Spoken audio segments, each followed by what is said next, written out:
Olá, hoje é segunda-feira, 17 de dezembro de 2018, vai chegando no final do ano com uma super live, com um super programa ao vivo, com o professor Diego Mafuz, professor nota 10, e com a Tabata Amaral, muito famosa aí nas redes, esteve no programa do Bial e tem uma super história, né? Saiu aí da periferia de São Paulo para estudar em Harvard, né?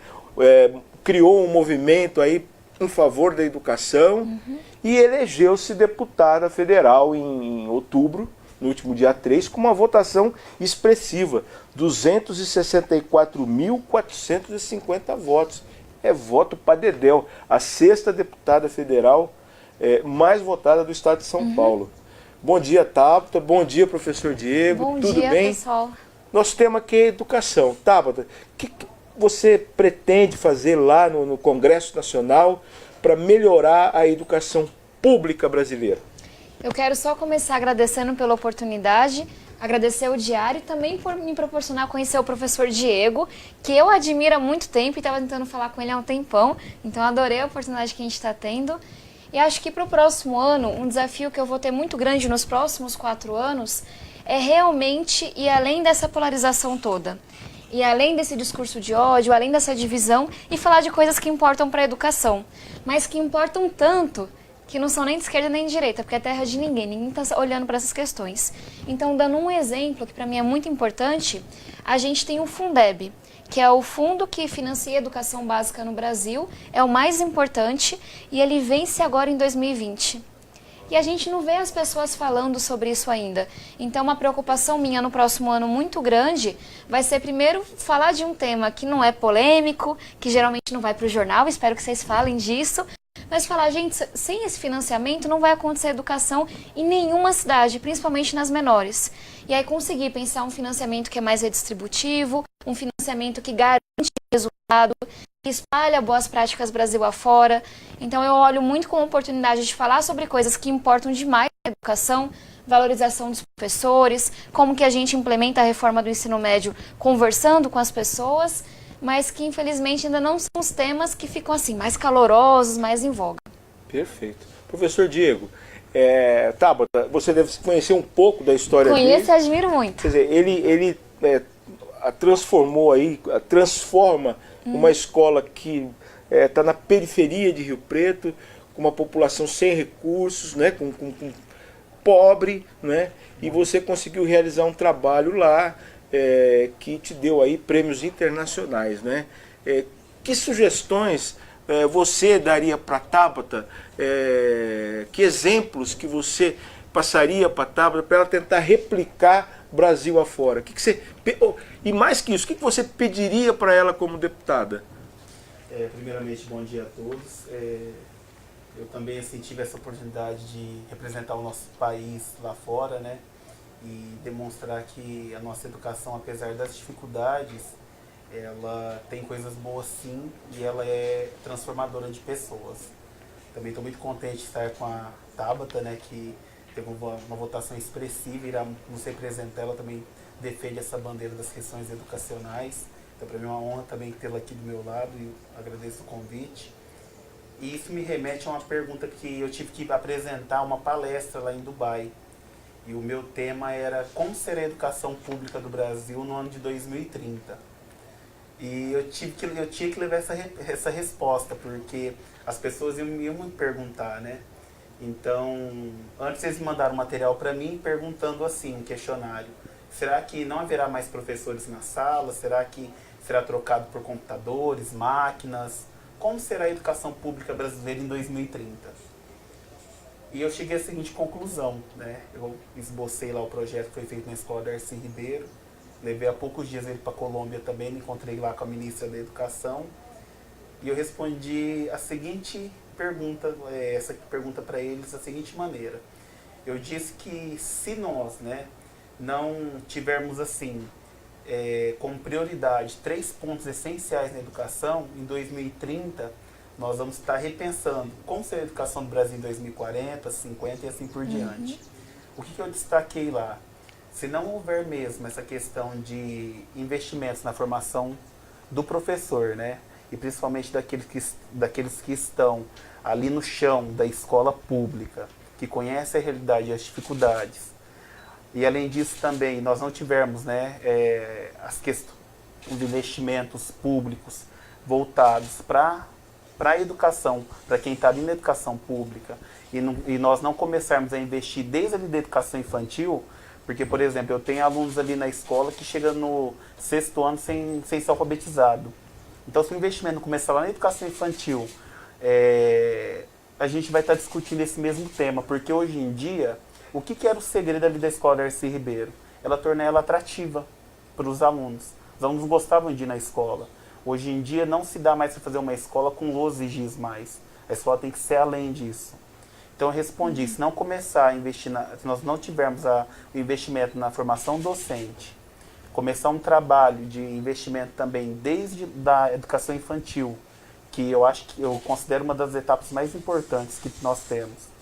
E também nós não tivermos também políticas que venham, além de toda essa valorização, né, que venha também ao encontro de resgatar valores que hoje nós estamos perdendo ao decorrer da educação, nada disso não será possível.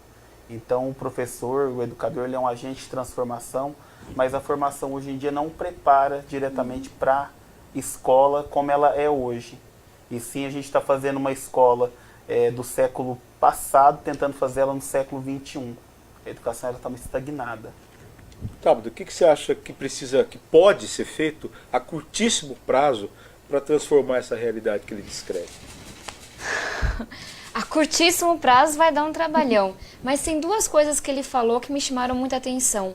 Uma é essa questão de a gente estar aqui conversando, e ele está falando qual que é o meu sonho, qual que é a minha visão, qual que é a experiência da sala de aula. Eu acho que hoje não dá mais para a gente construir um projeto de lei, construir uma política pública sem ouvir quem está na ponta. E a gente no Brasil ainda erra tanto com isso, não faz diálogo, não ouve as pessoas. E mesmo a reforma do ensino médio é um exemplo, que poderia ser muito melhor se a gente ouvisse quem está na ponta. Então eu acho que um aprendizado que fica para mim dessa fala é, ao longo do mandato, realmente pegar o gabinete itinerante, que é a ideia de levar o gabinete para as pessoas na sexta, no sábado, e falar, olha, o que vocês querem? Quais são os problemas de vocês? Ouvir educadores, alunos. Então, acho que só reforça para mim essa missão de que os livros mais importantes desse mundo, as teorias mais bonitas, sem você entender a realidade da ponta, não serve de nada. E aí tem um segundo ponto que ele mencionou, que é essa questão do educador.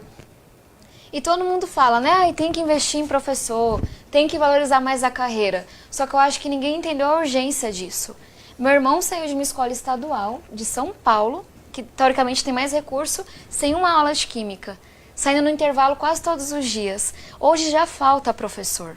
E ao faltar professor e a gente não fazer nada, cada vez vai piorando. Hoje tem mais vagas para licenciatura, etc., do que pessoas interessadas.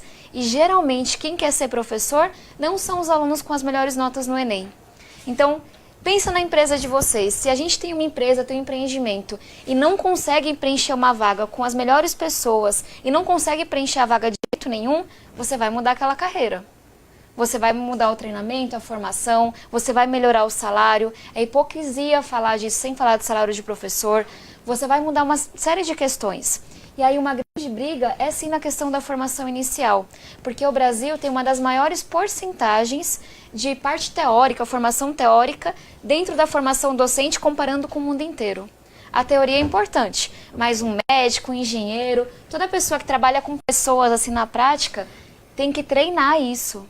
Então, o meu sonho é que tenha uma formação inicial que, de fato, te prepara para lidar com 40 alunos correndo, cada um com uma história, cada um com uma inteligência, cada um com uma dificuldade, e que o Estado, que o governo, ao longo do caminho, vá te dando formação continuada. Vá te preparando, vá dando um feedback, vai falando, olha, isso aqui você pode fazer melhor assim. Porque hoje o professor não tem nenhuma razão para ser professor, é muito difícil, e não tem ninguém para acompanhar também. Tudo isso vai se resolver daqui 2, 3 anos? Não vai. Só que é tão urgente que essa bomba vai estourar, então tem que começar para ontem. Eu acho que começar ouvindo pessoas como ele é um papel muito importante. Como você vê a questão dos recursos? Você acha, eu li que você está muito preocupada em, uma vez na Câmara, participar das comissões aí que cuidam dessa parte dos recursos públicos. Sim. Então, como é que tá? Eu imagino que você já tem aí uma noção da realidade. Tem dinheiro suficiente para a educação? Falta dinheiro? Ou tem dinheiro suficiente e é mal aplicado? Qual que é a tua visão hoje? Com base no orçamento. É uma mistura de várias coisas, mas eu acho que uma forma da gente explicar é que o investimento que a gente tem hoje, a gente tem um resultado muito abaixo do que a gente vê no mundo afora. Então, se a gente tivesse uma gestão bem feita, o dinheiro colocado na ponta, na escola, voltado para professores, etc., a gente conseguiria dar um salto, mesmo com o investimento que a gente tem hoje. É para dizer que investimento não é um problema? Não. É claro que se tivesse mais investimento, a gente faria um trabalho melhor. Mas o que a gente também não pode ignorar é que a gente tem um investimento que está muito diferente da realidade que a gente entrega. Então, com esse nível, dava para entregar aqui e a gente está entregando aqui. E a gente investe em educação e não aumenta a produtividade da economia. E aí tem a ver com a qualidade, com alunos que saem do ensino médio sem saber ler e escrever plenamente, que é a grande maioria, sem saber frações. Então, para dizer que com o dinheiro que tem hoje, dá para mudar muita coisa. E aí algumas coisas que a gente consegue fazer tem a ver, por exemplo, com a direção da escola. Tem muita cidade no Brasil que não são as pessoas mais preparadas que viram diretor. É o vereador que indica, é o prefeito que indica, e aí tira cada 2 anos, não dá tempo de fazer um trabalho com continuidade. A gente tem que acabar com isso. Tem a questão também das escolas ter muita pouca liberdade para aplicar a verba. Eu vivenciei um apertinho na minha comunidade que o escadão veio pronto para a escola. Sendo que os engenheiros nunca visitaram a escola. Você acha que alguém usou escadão? Não, porque ficou uma coisa tão inclinada que nem eu dava conta de subir. Então, algumas coisas assim de realmente levar a gestão para a escola, selecionar as melhores pessoas para serem gestores e a gente trabalhar com esse Fundeb, porque tem muita coisa que dá para melhorar nele. Uma crítica que se faz, parcela, né, faz à educação brasileira, a aplicação dos recursos públicos na educação, é que se gasta muito no ensino superior em relação ao ensino básico. Se deveria investir mais no ensino básico e menos no ensino superior, colocando em questão aí o que há de dinheiro, né? Você concorda com essa posição? A gente tem uma porcentagem. Parece que o próprio Bolsonaro tem essa visão, né? Pelo menos eu vi na campanha. Eu tenho uma dificuldade muito grande de entender a visão dele para várias coisas. E aí eu brinco que entre o Twitter e o Diário Oficial tem um longo caminho, e aí eu espero as coisas se concretizarem para dar minha opinião, porque muda muito. Mas brincadeiras à parte, quando a gente fala de investimento, o Brasil investe uma porcentagem muito maior no ensino superior do que de fato na primeira infância, na alfabetização, etc, etc. E tem coisas que a gente consegue fazer para mudar isso. Então, dando um exemplo de ensino superior, as pessoas sempre falam, vamos privatizar, ou vamos cobrar mensalidade. Sendo que tem coisas um pouco mais fáceis de se fazer no meio do caminho. Um exemplo é você dar mais liberdade para as faculdades financiarem sua pesquisa. Hoje, uma universidade pública, uma universidade de qualidade, Unesp, Unicamp, Unifesp, tem várias, que queira conseguir o financiamento de uma Samsung da vida, de uma empresa, que queira fazer uma parceria com outro centro de pesquisa, não consegue, por causa da burocracia, porque ela fica amarrada. Uma faculdade que queira receber uma doação de um ex-aluno, também não consegue. E eu estudei em Harvard, que recebia muito dinheiro de ex-alunos como doação. Então eu sempre penso, qual que é o caminho do meio, sabe? O que a gente consegue fazer no meio dessa polarização toda? E uma coisa, na minha opinião, é dar mais liberdade para as faculdades financiarem a sua pesquisa. Assim a gente consegue melhorar, aliviar um pouco o financiamento no ensino superior, porque também pesquisa no Brasil não é lá em cima, falta muito dinheiro para ciência, tecnologia, pesquisa de ponta, mas também consegue focar mais recursos na educação básica. Perfeito. Professor Diego, alguma pergunta, alguma mensagem para a Tabata? Tem algo importante que ela falou que eu também destaco, né? Realmente, no Brasil, ele tem um investimento muito grande em educação e mesmo assim nós não conseguimos atingir, segundo, né, os índices do PISA, a questão, o que é o suficiente, o básico, né, na educação básica. Só que também o Tribunal de Contas, ele sinaliza para várias prefeituras que nós vamos encerrar o ano, né, sem gastar o mínimo de recursos necessários com a educação. Então, eu também destaco isso. Só que eu tenho a dizer o seguinte também, que o professor, ele precisa sim, né, dessa questão da valorização na questão da formação. É importante também, como ela destacou, a questão de ouvir quem está no chão na escola. Eu tenho um caso, tem algo que é bem agora recente, que é a questão da base curricular, né, que foi aprovada. Participamos sim de alguns fóruns, entramos no site, discutimos. Mas o documento que vem, por exemplo, que é feito lá em Brasília, é algo que ficou tão assim superficial, na minha opinião, que não vai ao encontro das necessidades dos alunos. Aí você pega lá uma grande banca de pessoas gabaritadas que fizeram, né, a base curricular nacional, mas não vai ao encontro do que é necessário. Então tem que sim que dar voz ao professor, ao educador. A realidade da Escola Darcy Ribeiro só foi possível a mudança através de dar voz aos alunos e à comunidade. Então isso é essencial também. Eu digo que os investimentos na educação são altos, né? Na Colômbia, inclusive, ela falou sobre a questão de pesquisa. Eles queriam, lá a ministra falou assim, que eles querem investir em pesquisa no país.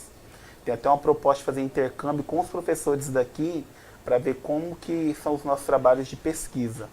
Então é algo importante também, mas eu considero que apesar de todo investimento na educação, é a falta mesmo de gestão, de gerir esses investimentos. E tem uma coisa que eu queria só aproveitar e fazer o gancho. A gente teve agora a aprovação da Base Nacional Comum Curricular para o ensino médio. Tem muita coisa que ficou deficiente, dava para ter sido mais discutida, etc, etc. Mas tem algo que a gente pode fazer agora. Por quê? Essa discussão vai para os estados pegarem essa base comum e transformarem em um currículo. E a gente sabe que São Paulo, no quesito ensino médio, é uma vergonha nacional. A gente nunca é o primeiro lugar com tanto de recursos que a gente tem. Então, se a sociedade realmente se engajar, e eu quero lutar muito nisso, a gente consegue pegar uma base que ficou mais ou menos, mas que é uma base, a gente precisava de um direcionamento e fazer dela um currículo que, de fato, faça com que quem saia do ensino médio tenha a mesma chance. Porque essa é a minha visão. Quem sai da escola pública, quem sai da escola particular, tem a mesma chance na vida. Na hora de fazer um concurso público, na hora de aplicar para uma vaga de emprego, fazer um vestibular. Então, de novo, é um tema técnico, que é muito de educação. E aí eu conto com vocês para aparecer nas primeiras páginas, porque é muito importante. Mas que a gente pode falar, sociedade, São Paulo, vamos fazer uma base muito forte para a gente? Isso vai acontecer no próximo ano. E se a gente não ficar em cima do governo estadual, não ficar participando, não sei se a gente vai ter um currículo que é bom no quesito de inclusão, de preparar todo mundo com a mesma chance. Gente, a Tabata, apesar desse rostinho de menininha da Zona Sul, ela é até da Zona Sul lá de São Paulo, mas não do Morumbi, como ela mesma lembrou. É uma Zona Sul mais ela raiz, mais profunda. Da Vila Missionária, que é um bairro pobre da capital e que tem aqui, por isso que é legal estar trazendo o Diego, que também é de um bairro pobre de Rio Preto. Tabata, quer dizer, você saiu de um lugar que te ofereceu pouquíssimas condições, não é? E acabou nos Estados Unidos, estudando em Harvard. Eu sei que já com 12 ou 13 anos você conseguiu uma bolsa de estudo, mas quer dizer, você se alfabetizou, você aprendeu as primeiras coisas numa escola, imagino numa escola simples. Como é que foi esse percurso? O que de diferente, o que é de diferente com você, com a imensa massa que não consegue emergir, né, da pobreza, da miséria? Eu sei que você tem até casos tristes na família, do próprio pai, né, que sucumbe por conta dessa miséria, dessa opressão, né? Essa é uma pergunta que muitas pessoas me fazem e eu sempre tento... A resposta talvez não seja mais bonita, mas eu tive a oportunidade em educação em um país em que ninguém tem. Então fala muito mais da falta que tem do que daquilo que eu tive. Claro que eu me esforcei muito, é claro que muita gente me ajudou no caminho, mas eu tive a oportunidade. E a primeira delas veio com uma professora da escola estadual. Quando a UBMEP foi criada, que é a Olimpíada de Matemática, eu estava na 5ª série, que é o 6º ano hoje, e aquela professora falou, Tabata... Numa escola pública. Numa escola pública. E eu venho de uma região muito, muito complicada, em termos de crime, de drogas, de violência de São Paulo. E ela falou, quer treinar comigo no final de semana? Porque eu acho que você vai gostar. E eu quero, professora. E ela foi me preparando para aquela prova. Ela não tinha nenhuma obrigação de fazer isso. A gente sabe a realidade do professor de escola pública, mas ela fez. E eu fui medalhista de prata. e depois de ouro. E com aquilo fui parar numa escola particular muito boa, com bolsa completa. E aí meu mundo mudou completamente. Foi a primeira vez que alguém me perguntou o que eu faria na faculdade, porque até ali ninguém nunca tinha assumido que eu faria faculdade. Meus pais nem ensino médio tinham feito. E foram aumentando as oportunidades. Quando eu cheguei em Harvard com bolsa, eu não falava inglês ainda. Só que o vestibular americano, ele é muito mais inteligente do que o nosso. Ele não olha só quem chegou mais longe, ele olha quem correu mais. Ele olha de onde você saiu e de onde você chegou. Eu não passei no ITA em São Paulo. E se o nosso vestibular ele olhasse quem correu mais, tinha uma galera da periferia que ia chegar nessas faculdades grandonas. Então isso para dizer que enquanto eu estava em Harvard, podendo escolher meu futuro, porque eu tinha tido oportunidades que mais ninguém tinha tido, diversos amigos meus não chegaram aos 15 anos de idade porque morreram pela violência, pelo crime, pelas drogas. Meu pai faleceu em decorrência das drogas com 39 anos de idade. Então, eu conheci muita desigualdade nos dois pontos. Eu vi o que a educação pode fazer e eu vi o que a educação não faz na prática. Então, é isso muito que me motiva, porque eu sei que eu sou uma exceção muito grande, não porque eu sou especial, porque eu sou inteligente demais, porque eu tive oportunidade. E é uma coisa tão básica que falta no dia a dia na escola pública. A escola pública, infelizmente, hoje mata os sonhos dos alunos. Eu estou sempre na escola do ensino médio e eu pergunto qual que é o sonho de vocês, querem fazer? Cada vez uma quantidade menor de alunos levanta a mão com um sonho. Se um jovem de 17 anos não tem sonho, quem vai ter? Então são algumas coisas que a gente tem que pensar, porque senão a gente fica muito no quem quer consegue. Isso é mentira. Quem tem oportunidade, quem tem alguém para dizer que pode sonhar, que pode fazer faculdade, consegue. O senhor concorda com isso, professor? Concordo. Realmente a educação ela tem esse poder mesmo. Ou ela transforma vidas, né? Ou ela também mata uma vida. Isso é verdade mesmo. Mata sonhos. Sim. A falta de educação, né? A falta de oportunidade. Toda uma carreira, sim.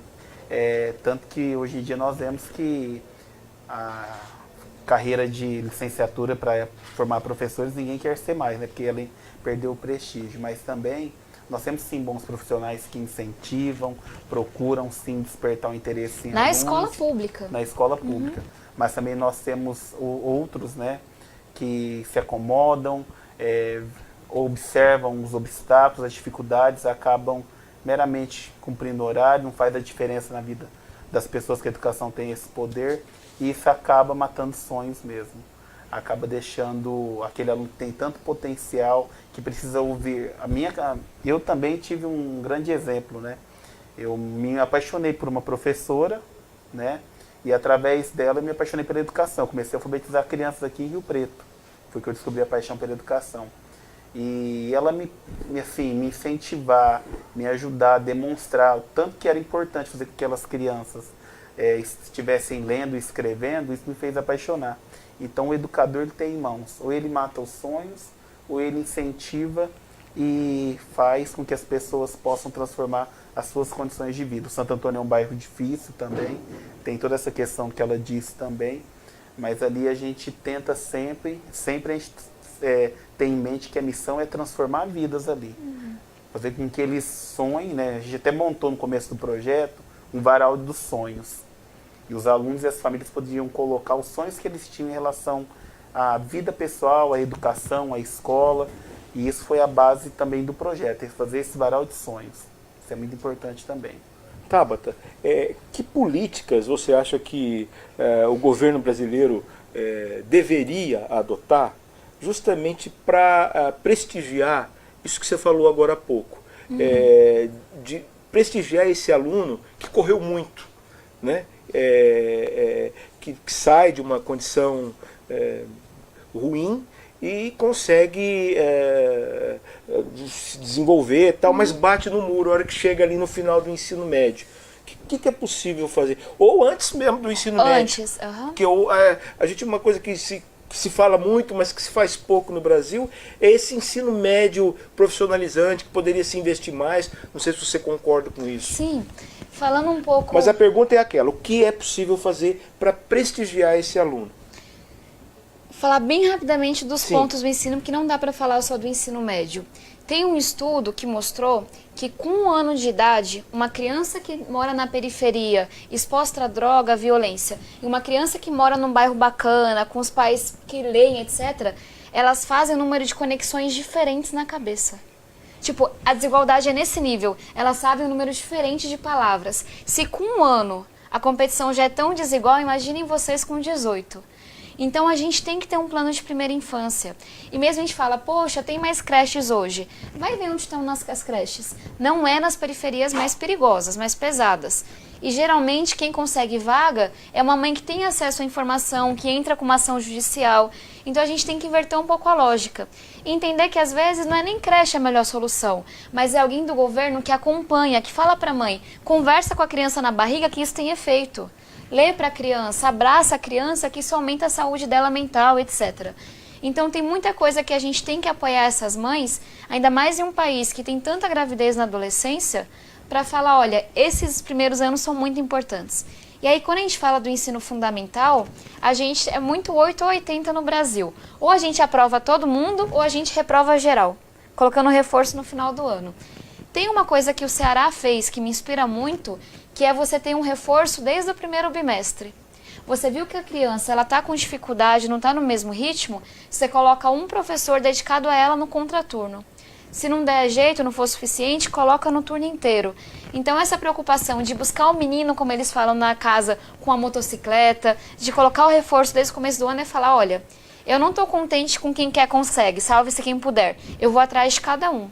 E aí no ensino médio, a minha visão é que a gente precisa de um ensino integral. Porque hoje as escolas particulares já têm no mínimo 7 horas. E no máximo a gente consegue 3 horas por dia numa escola pública mediana. Como que você compete? Não fecha a matemática, 7 horas versus 3 por dia. Então, na minha opinião, tem que ser um ensino integral, que dê a oportunidade de você aprender a ser resiliente, a trabalhar em grupo, que isso também é importante, com arte, escultura, esporte, música, diversas coisas, mas que também dê a opção do técnico. Porque hoje o mundo está mudando muito rápido, várias profissões estão desaparecendo e esse jovem não consegue um emprego. Então, falei de várias coisinhas porque são coisas simples, não é nada assim tecnológico, de outro mundo que a gente não sabe fazer, mas porque a gente tem deficiência em todos os pontos. E aí, para terminar, o vestibular não pode ser uma prova só de português e matemática. Primeiro porque as empresas não estão fazendo mais isso. Eu trabalhei em uma multinacional que tentava medir quem era mais resiliente, porque sabia que isso era mais importante do que a prova de biologia. Então tem que mudar 100% esse vestibular, para olhar a trajetória, para medir habilidades socioemocionais, para não valorizar só um tipo de inteligência. Tá uma transformação contínua, dá um trabalhão, mas a boa notícia é que não falta diagnóstico, não falta gente boa querendo acontecer, falta vontade política. Falta a gente mudar a política e os políticos para que isso comece a acontecer de fato. E como é que você vê esse congresso? Você acha que esse novo congresso, pelo pouco, né, porque tem muita gente nova, houve uma renovação grande, tanto na Câmara, quanto principalmente no Senado. Você vê gente receptiva ali para realmente iniciar uma transformação aí na educação? E vou aproveitar, porque o tempo é curto, e também o governo. Como é que você vê esse novo governo federal? Já tem um ministro da Educação indicado aí, você tem alguma posição, alguma esperança em relação tanto aos novos congressistas quanto a esse novo governo? Para ser bem sincera, eu estou um pouco preocupada. E não é nem tanto porque o Congresso é de esquerda, direita, etc. É porque o Congresso está muito dividido. E um Congresso onde as pessoas foram eleitas negando o outro, com discurso de ódio, etc., etc., as pessoas estão mais preocupadas em falar sobre coisas ideológicas, mais preocupadas em ficar brigando no Facebook, coisas que são polêmicas, do que falar sobre coisas que de fato transformam a educação. Então é isso, eu não vejo ninguém falando de professor, de Fundeb, de seleção de diretor, porque são temas que vão além dessa esquerda e direita, vão além dessa briga. Então a minha preocupação é, será que o governo, com o novo ministro, que até agora só se posicionou sobre coisas ideológicas e não sobre coisas básicas da educação, será que vai ter espaço para a gente falar sobre o que importa? Sobre aquelas políticas públicas que viram um ponteiro? O meu esforço vai ser, eu quero muito, sentar com o novo ministro, sentar com pessoas de todo o espectro político, todos os partidos e falar, olha, tudo bem, você pensa assim sobre isso, isso e isso, você tem seus valores religiosos, etc. Mas posso te falar do Fundeb? Eu posso te falar da formação de professores? Então, o meu objetivo para os próximos 4 anos é cavar espaço para pautas que hoje não tem nenhum glamour. É falar com esquerda, direita, com todo mundo e falar, vamos, tudo bem, a gente discorda nisso, mas vamos fazer acontecer nessa pauta que vai além da polarização, porque senão a gente tem um governo que só fala sobre fumaça, que só fala sobre coisas ideológicas, mas que no fundo não fala sobre as coisas que viram ponteiro. Então a mistura de preocupação com vou falar com todo mundo para ver se a gente consegue cavar espaço para essas áreas. É isso, aproveitando um tema que está muito que esteve muito em evidência, agora até foi arquivado, porque eles não conseguiram levar o projeto para plenário. Não teve quórum. Como tudo no Congresso. Né? Perdão. Você acha que essa escola sem partido, esse projeto, é uma cortina de fumaça em relação aos reais problemas da educação? E o que você acha do projeto, da ideia do projeto da escola sem partido? Principalmente, lembrando que você teve uma experiência no exterior, né? Existe isso lá nos Estados Unidos, por exemplo, que você estudou? Sim. A primeira pergunta, que eu acho que é até a mais relevante, eu acho que sim, é a cortina de fumaça. Porque é muito mais fácil falar de escola sem partido do que falar sobre como que a gente vai valorizar os professores.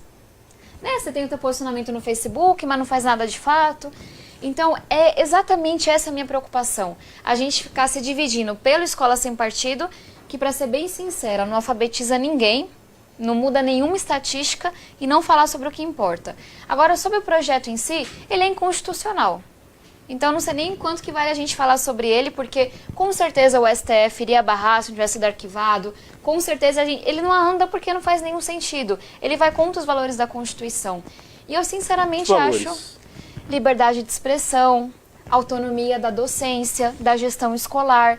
Então, eu acho que é uma solução muito ruim mesmo. Quando você calcula o custo de você fiscalizar todos os professores, você vê que o projeto é inviável. Financeiramente, a gente não consegue implementar. E, além disso, não só ele é um projeto que não dá para implementar, o que não faz muito sentido, mas ele também é um projeto que é muito perigoso. Porque ele dá um mecanismo para o governo que está no poder de falar isso pode, isso não pode, isso é doutrinação, isso daqui não é.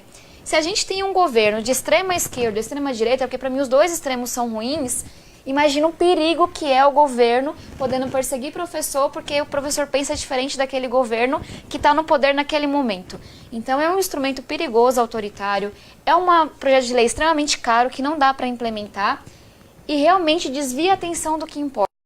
Então hoje tem muito professor que eu conheço, que já teve que mudar de cidade porque teve uma difamação, que está entrando com doenças psicológicas por causa desse projeto, porque tem aluno que inventa mentiras sobre o professor. E eu vi isso em Guarulhos, porque a professora simplesmente deu uma nota ruim para o aluno.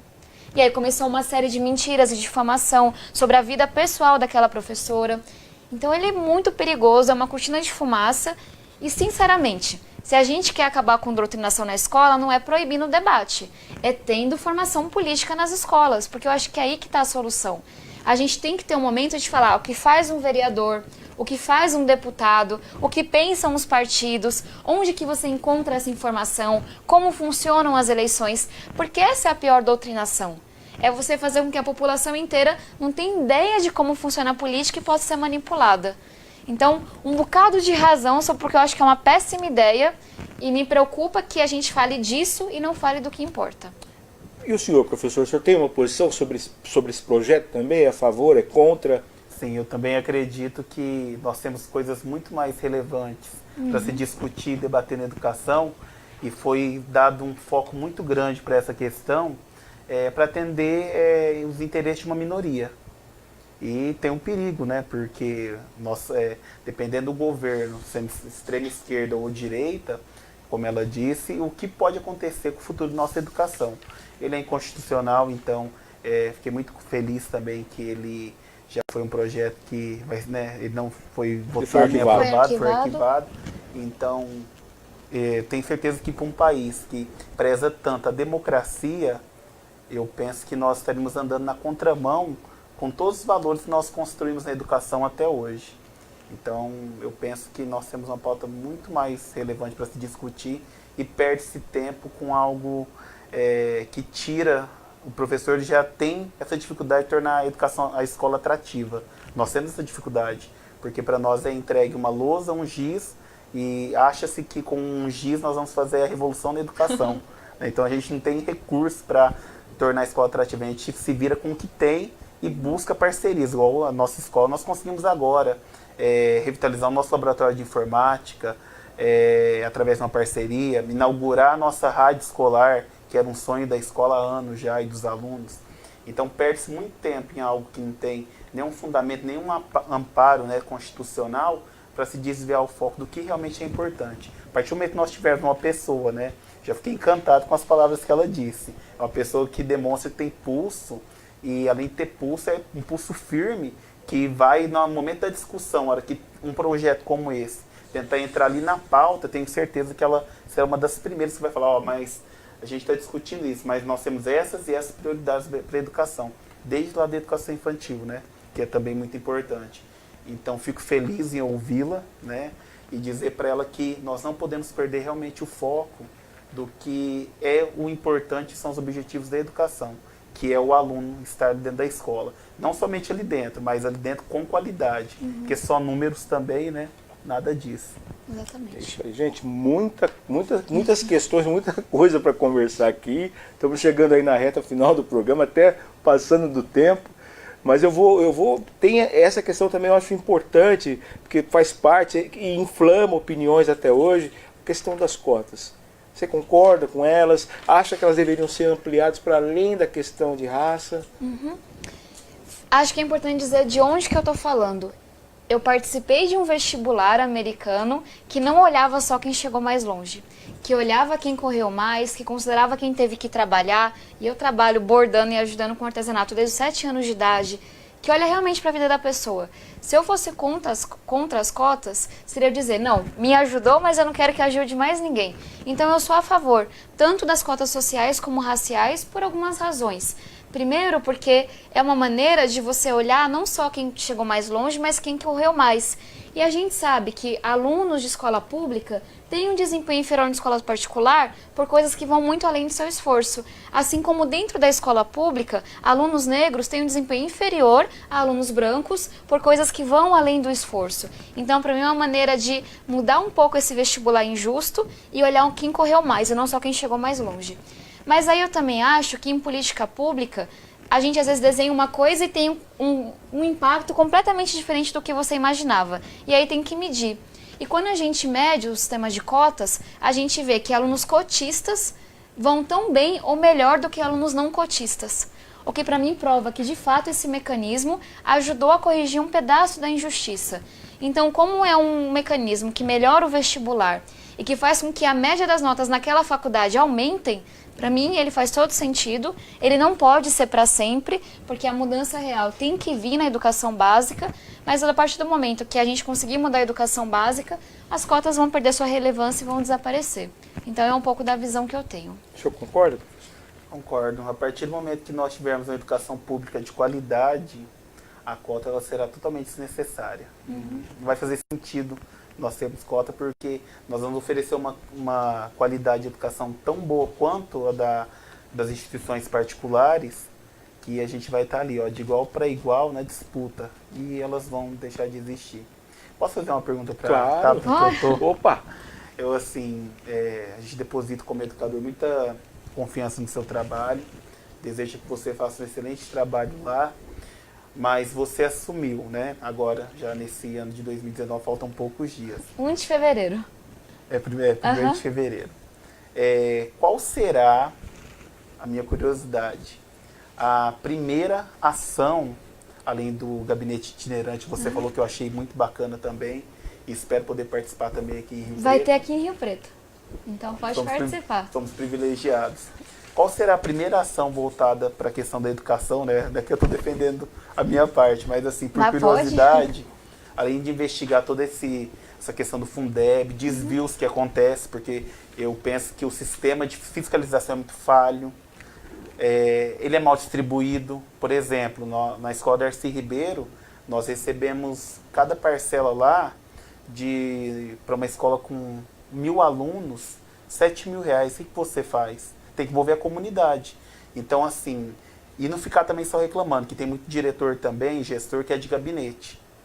A partir do momento que eu busquei na comunidade, eu tenho lá uma lista de pais voluntários que vão lá consertar ventilador, que abraça a escola, fazer um reparo no encanamento, que o poder público também não dá conta de toda a demanda. Só Rio Preto tem mais de 130 escolas. Mas, enfim, qual será a primeira ação que você terá ao assumir o tão esperado, né, mandato que você agora conduzirá tão bem como deputada? Eu vou falar de ideias, agenda e práticas, porque eu acho que tem que mudar muita prática também. Em termos de agenda, é entrar na comissão de educação, porque, querendo ou não, são 513 deputados, lá no plenário é um vucu-vucu, pelo que a gente vê na televisão, e é na comissão que as coisas acontecem. Então, entrar na comissão de educação e entrar na comissão especial do Fundeb, porque eu quero ter certeza que a gente vai ter um ano para fazer isso acontecer.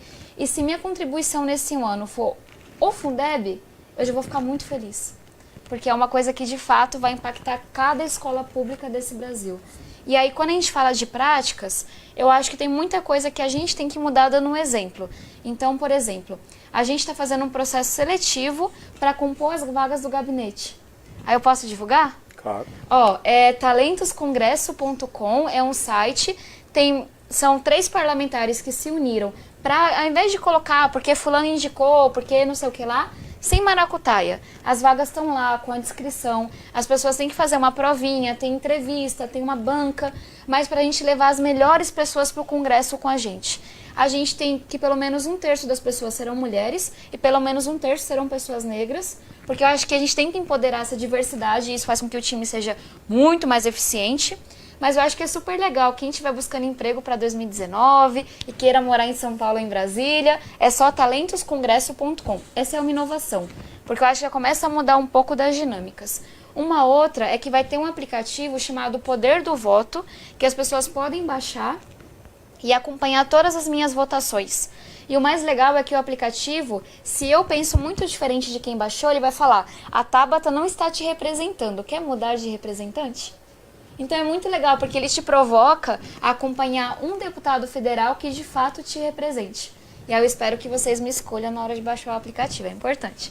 Aí tem essa segunda coisa, e uma terceira é a questão do gabinete itinerante. Então, realmente, quando ele chegar na tua cidade, você participar da formação, você participar das atividades, da construção de projeto, porque tudo isso vai fazer com que seja um mandato coletivo mesmo. Então, acho que são algumas coisas. E por último, que eu esqueci, a gente se comprometeu a não usar toda a verba parlamentar. Então, a gente vai economizar 20%, que não contribui tanto para o orçamento da União, mas acho que fala da importância da gente usar bem o recurso público e não ficar gastando como a gente tem. Então, são algumas coisas. E aí, quem quiser dar mais ideias, hoje às 4h30 você faz o convite para a gente? Eu faço hoje às 4h30 no Clube do Lago, ali do lado da Swift, em frente à represa ali. A deputada Tabata vai se reunir com militantes do PDT, como o Abner Tofanelli, o Gabriel, que estão aqui, o Carlos Arnaldo, presidente do partido da cidade. E essa reunião, além de reunir a militância, é uma reunião aberta, né, Tabata? Para ouvir sugestões para o mandato. Pode aparecer lá e que será ouvido. Sim, é entrada gratuita, vai ser um evento super bacana. 4h30. 4h30, vai até às 7h, então tem esse período. E a ideia é as pessoas darem sugestões para o mandato, fazer pergunta, então é super legal, tentem participar. Perfeito, eu sei que antes disso, você também tem um encontro aí com o prefeito, é isso? Tá agendado, já tá, é certo essa... Esse encontro a gente teve que remarcar pela questão da agenda que ficou apertadinha, mas eu quero sim voltar a Rio Preto, sentar com o prefeito, até para a gente pensar como que a cidade pode se engajar nessa construção dos currículos, pode se engajar em tudo que está acontecendo nacionalmente. Então, no comecinho do ano que vem, não sei a data ainda, um dos primeiros gabinetes itinerantes será aqui em Rio Preto, aí dá pra gente conversar com todo mundo. É isso aí, gente. Chega ao fim mais um Política em Debate, hoje com as presenças especiais do professor Diego Mafuz, professor nota 10, lá da Escola Darcy Ribeiro, e a deputada federal eleita, Tabata Amaral. Uma simpatia, muito obrigado. Muito obrigada. E um excelente mandato para a senhora. Muito obrigada pela oportunidade de te conhecer, de encontrar o meu ídolo aqui na educação. E acho que é isso, pessoal. Participem cada vez mais da política. Não tem que ser eu, mas acompanhem alguém. Realmente vamos fazer a diferença. Obrigada por esse espaço e quero ver vocês falando do Fundeb ano que vem. Opa! Tá bom? iremos. Combinado. Tchau, Boa pessoal. sorte. Muito obrigada. Valeu, muito Também obrigado, agradeço, gente. muito Valeu pela obrigado. audiência.